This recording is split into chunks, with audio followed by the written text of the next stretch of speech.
recently asking specifically about why I meditate, and so I'm just making this short clip in case you're interested, a little of the background about me.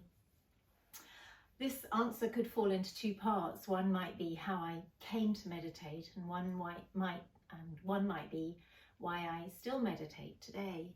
So if we start with the second, actually, I meditate every day, formally and then informally through the day using these practices, and I have done for many years. And the reason for that is that even though I've been on a recovery journey from the traumas I experienced as a child, and to quite a full extent I feel recovered, I can still easily be triggered by trauma back into traumatized states.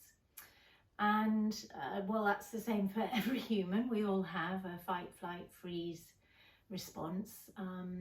Having suffered from what's considered to be a big T trauma in my childhood, I also have this dissociative capacity.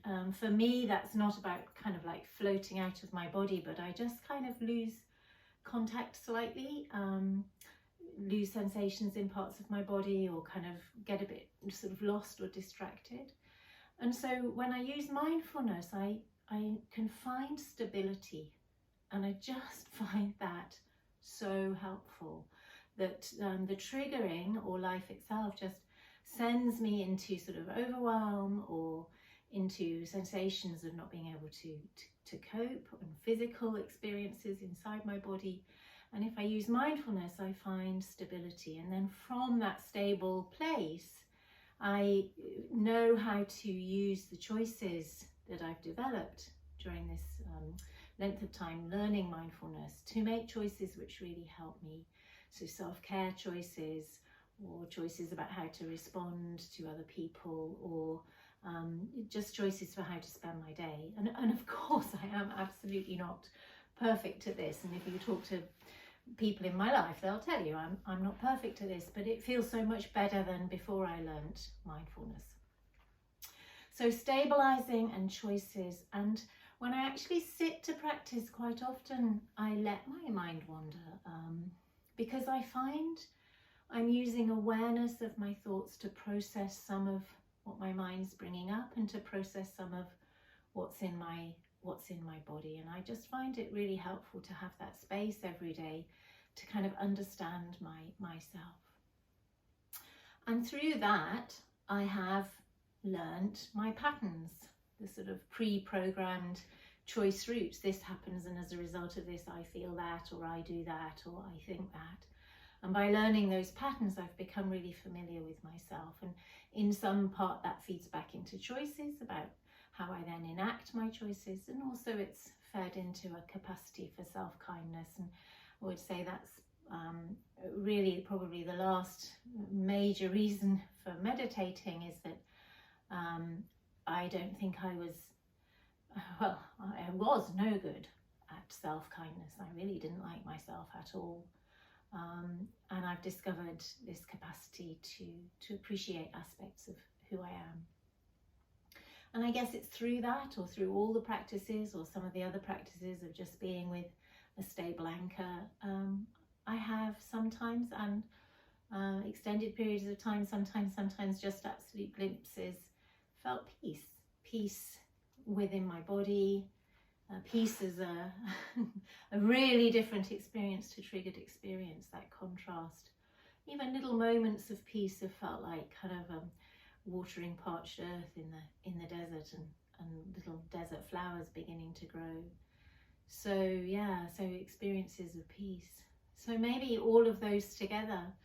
And so why did I start to meditate? Well, some of those were there, but essentially back then, when I was about 22, I really wasn't coping terribly well. I was incredibly stressed. I was so stressed I didn't even know I was stressed. I think that's really fair to say, and a friend of mine had really spotted that I was kind of going to hell in a handcart, really. And he tricked me into going to a meditation centre. It was actually transcendental meditation I started with at that time.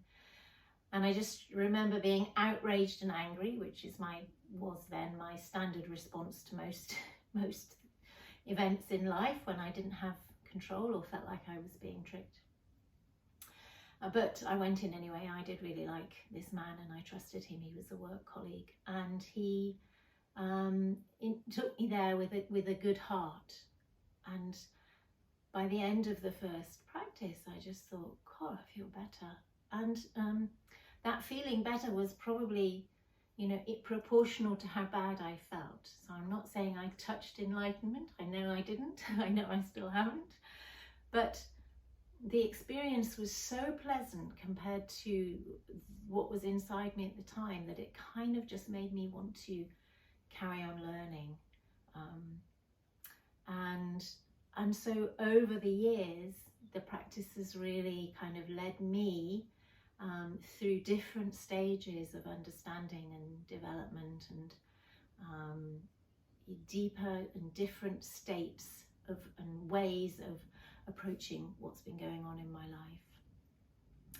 And that's what I'd really say, is that for me it's been a lifetime's journey, but that this website is my offering, together with so many other teachers around us at the moment, to help the people who are listening this or watching this move more quickly through their process of recovery. That what I learned, I had to gather sort of from all different places in little pieces and put together like jigsaw puzzle pieces into the picture that I now offer as my teaching.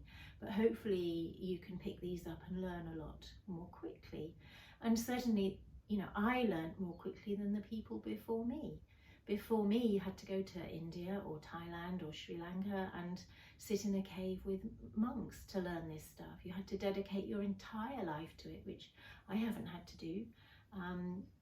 So the idea here being that, it's much easier for anyone picking this stuff up now to learn it, and probably in the future it will be easier still. Maybe hopefully it will just become an absolutely normal part of the education process and the way we all live. So I don't know if that answers the question. If you have more questions, feel free to submit those to me through the blog on the website. I'm really happy to answer any of them. Thanks.